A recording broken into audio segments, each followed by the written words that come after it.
Am I the a-hole for not meeting or wanting to be in the life of my ex's new baby, who is my kid's half-sibling? My ex, 30 female, and I, 30 male, broke up in 2022 after she cheated on me with my ex-best friend John, 31 male.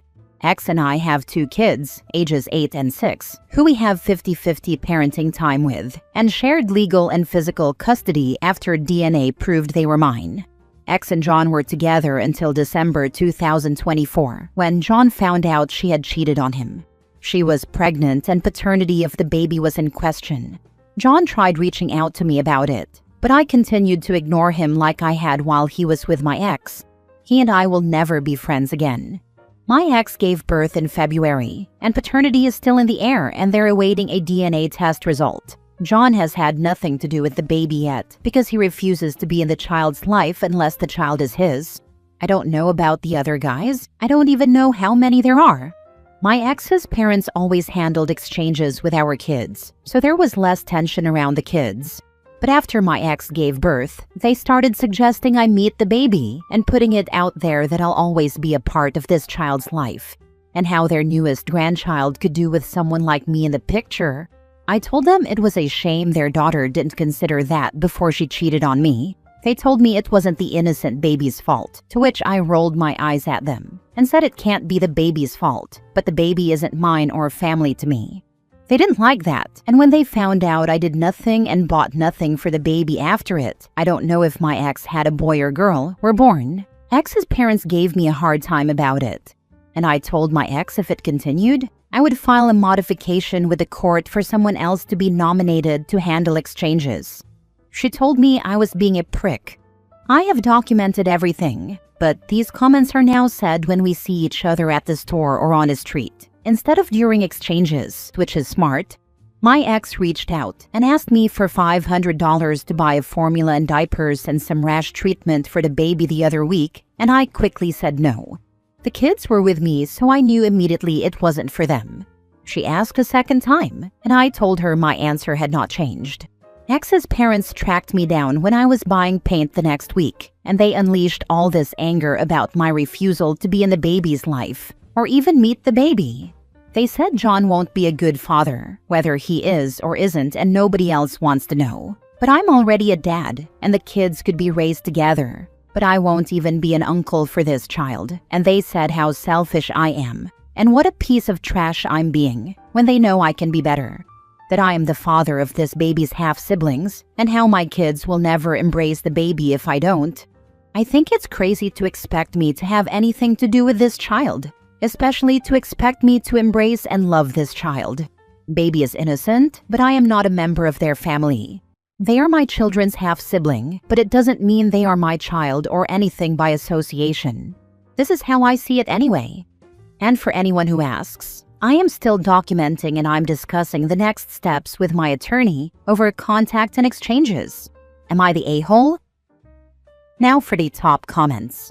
Not the a-hole. You're under zero obligation to be involved in your ex's new baby's life. That child isn't yours, and it's not your responsibility emotionally, financially, or otherwise. It sucks that your kids have a half-sibling in a messy situation, but your role as a dad doesn't extend to fixing your ex's choices. You're being clear, firm, and handling it responsibly. Keeping boundaries doesn't make you a bad person. It makes you sane. Not the a-hole. Their expectations of you are absolutely wild. If her parents are so concerned about it, let them take on the burden of helping with the child and paying for its needs. I wondered about that. Why ask me when this child has a grandfather who can be active in their life? Ex's dad is right there after all. Not the a-hole. 6 and 8 years is a big age difference for your kids to have a close relationship with a new baby, even if it was a full sibling. I can't believe your ex asked you for $500 for stuff for the half-sibling. Clearly the chances of John being the father are slim to none, or the ex would have run down to get testing ASAP. She may have had no idea whose kid it is, and is waiting to see if it resembles any one of the potentially numerous candidates. Sucks, dude. She really blew it. The other option is John is regretting that he could be and avoiding it. Either way, they need to figure it out, and really should leave me out of it. But yes, they both blew it. To think he expected me to be friends with him still. Crazy. He was done with her, so he thought he could worm his way back into your life as if it was only your ex who cheated on you? What does he think? You'd be having a beer together, bitching about your cheating ex? I think that's exactly what he expected. And maybe he wanted to offload parental responsibility onto me if the baby is in fact his. I don't know. But I know he expected us to be buddies again. Next story. Am I the a-hole for refusing to give my stepmom the money my dad left me? So here's the deal. I, 26 male, lost my dad last year. It was rough. Not just losing him, but also dealing with the estate and picking up the pieces afterward. He'd been remarried to my stepmom, Karen, for about 8 years. Karen and I were never that close. She wasn't cruel, just distant. Polite at holidays, but not much beyond that. Still, we were civil, and that was enough. When my dad passed, his will was clear. Karen would get the house and a comfortable savings cushion. I would inherit a sizable sum, enough for a strong down payment on a house and then some. He even left a letter saying he wanted me to have a good start in life, and that he was proud of me. That letter meant the world to me. Fast forward to this year, I mentioned to Karen that I was house hunting. Her attitude shifted immediately. She asked a bunch of questions about my savings, then started guilt-tripping me about family responsibilities. She said she was struggling with bills and asked for a loan from my inheritance to help keep the house running. I told her no, politely but firmly. I reminded her the money was intended for me and that she had the house and savings to manage her own finances. She didn't take it well. She accused me of being greedy and said my dad would be disappointed in me. For the record, he'd be furious, she even asked. Since then, it's turned into full-on family drama. Some relatives, mostly on Karen's side, say I'm selfish, while others, including my uncle and a few of Dad's friends, say I'm honoring exactly what Dad wanted. And here's the thing, Karen isn't broke. She's still living comfortably, taking weekend trips, dining out. She's not struggling to survive. She just doesn't want to adjust her lifestyle now that my dad's not there to fund it. Honestly, part of me feels a little guilty. But a bigger part of me knows my dad didn't leave me that money to bankroll someone else's lifestyle. He wanted me to build something for myself.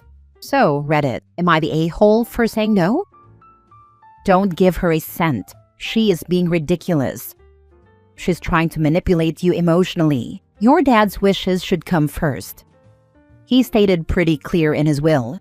That money was for you alone to get a good start in life. He left her the house and a substantial savings.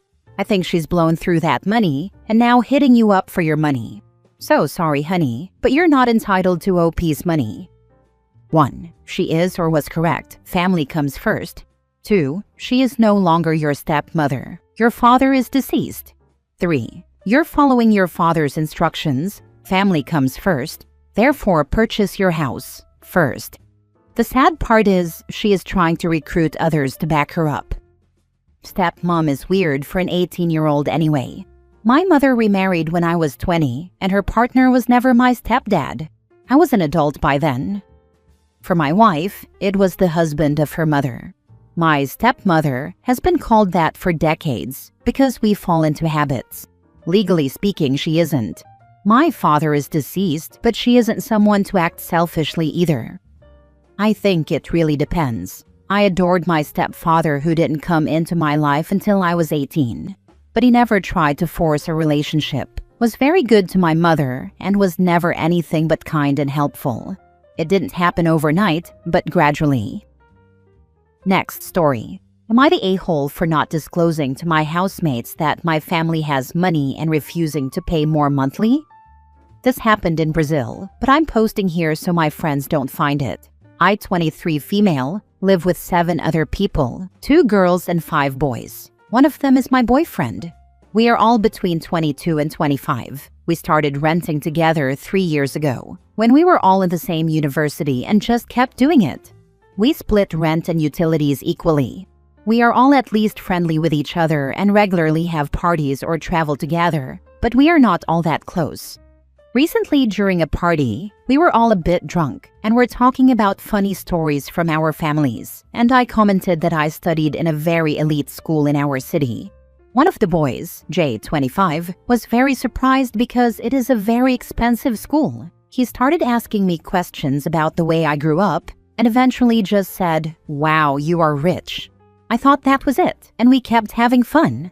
Well, the morning after, he started making all these jokes about me being rich and snobby, which I didn't mind. We tease each other all the time. But after like 3 days, it started annoying people, so one of the girls, Maria, 24, female, told him to cut it out because he was overdoing it. This started an argument, and eventually it came out that he was uncomfortable with the revelation that my parents had money.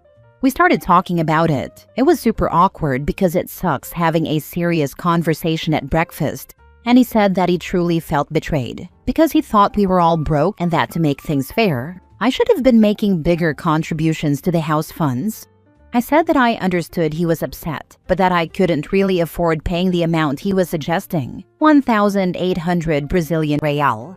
He insisted, and my boyfriend got involved, and eventually he just left while saying I was a liar. Well, my other 6 friends don't agree with him and think he's being a prick, and now he's been kind of sidelined for the past week, but I can't help wondering if he's right.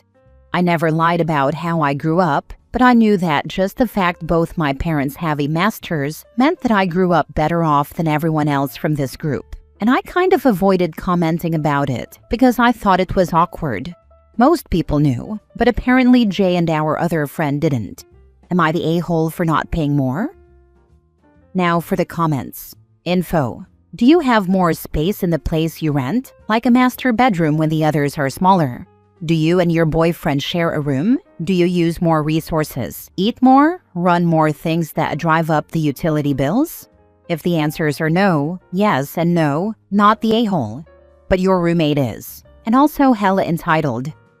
Me and my boyfriend do share a room. Our room is the same size as 2 others, and then the other 2 girls share the biggest room. It isn't that different. It basically just has an extra closet. My boyfriend does work from home 2 days a week, so I guess he does take up more utilities. But I leave home at 7 a.m. and get home at 9 p.m. weekdays, so I don't think I particularly take more up. Not the a-hole. Your parents may have money, but that doesn't mean you do. You don't state if they're paying your rent, so presumably you're all in the broke early 20s phase, trying to figure it out and make it on your own. No, they are not paying my rent. Yeah, we are exactly in that phase, lol, but I do have a safety net of being able to return to my parents' home if necessary, and they would be able to help me out for a bit if I lost my job or something, so I guess it's a bit different from the others? No, it's not really. Your ability to pay now and what you could do in an emergency housing situation are 2 different things. Your parents' wealth is not yours, especially because you don't act like it is. Next time he brings it up, tell him that your parents are rich. You are not. Signed, one person with rich parents who is very much not herself. Last story. Am I the a-hole for quitting my job when my boss just told me my salary is being cut by half? I run a small restaurant that has not been doing great over the last 2 years. I have tried my best to do everything within my power to boost sales and get new customers, but the ownership refuses to advertise or to use social media appropriately, make a TikTok, engage users, make events for specials. They also do not replace broken equipment. The ice machine has mold growing in it. The cooler doors fall off a few times a shift. One AC unit in the kitchen just doesn't work, so it's always hot and uncomfortable for the cooks. I have been working there for 12 years, and I love my job 90% of the time. But yesterday I was told that my salary would be cut in half, starting next pay period, and they wanted me to pick what my remaining responsibilities would be. Keep in mind, I am the only manager and there is no chef. I manage all orders, beer, liquor, wine, and food. I plan special events. Thanksgiving dinners, beer specials, etc. I cook when a kitchen guy is out sick. I bartend when no one can cover a shift. I am the electrician or plumber, HVAC, janitor, therapist. I make all the schedules, do all the training, created the training program, pay the bills. The list goes on.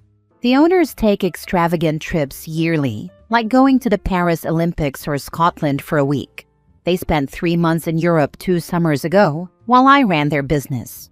Now that the business is not doing so hot and I am the only salaried employee, I have to give up half of my pay. I would go from $1,800 per week to $900 and be forced to bartend to supplement my income, which means my bartenders will make less money and have fewer shifts, while I have to work more hours to get my other responsibilities taken care of. So I want to tell them that I do not accept the pay cut, because I know I will still be responsible for all of the things ownership is going to neglect or forget to do, which I assume will mean I am fired or quit. Does that make me a selfish a-hole? My husband says I should stick it out because I need the insurance, but I am tired of feeling like I have been taken advantage of. Not the a-hole. Think of it this way. You can stay at a sinking restaurant at half pay, or you can get a job at half pay in a thriving restaurant and work that pay up. You owe your employer nothing after what they did. They sure as heck aren't taking a 50% pay cut. Not the a-hole. OP's name is not on the restaurant. They shouldn't be working harder than the owners that do have their name on the business, especially a struggling, failing business. Always act your wage and never run yourself into the ground for an employer who will have your job listing posted before your obituary hits the papers. Hi, I own a successful restaurant. Let me give you my perspective as a potential employer in your field. Tell them you need the new offer in writing before you can figure out your new responsibilities. Then take that letter to the unemployment office and file for unemployment due to constructive dismissal. Unemployment will either give you your half of the wages back or give you leave to quit and collect unemployment while you find a new job, if this is in the US. If you can do all of those things reliably, competently, and on a schedule without any training or oversight, and if you can care that much about someone else's business, you can find a better job. The ship you are currently on is sinking. It's already sunk to the point where the mast is barely poking above the water and you're balanced on top on one foot. The owners do not give one single damn about that business. You will be losing your job anyway if you don't quit. One day soon, you will show up to work and the doors will be chained shut and a tax lien will be posted on the door.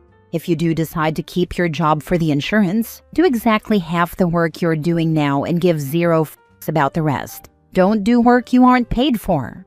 Make it their problem. They created the problem. They can solve it, but they won't. So your job will become dealing with angry people who didn't get paid, served, or whatever. And we're back to just quit.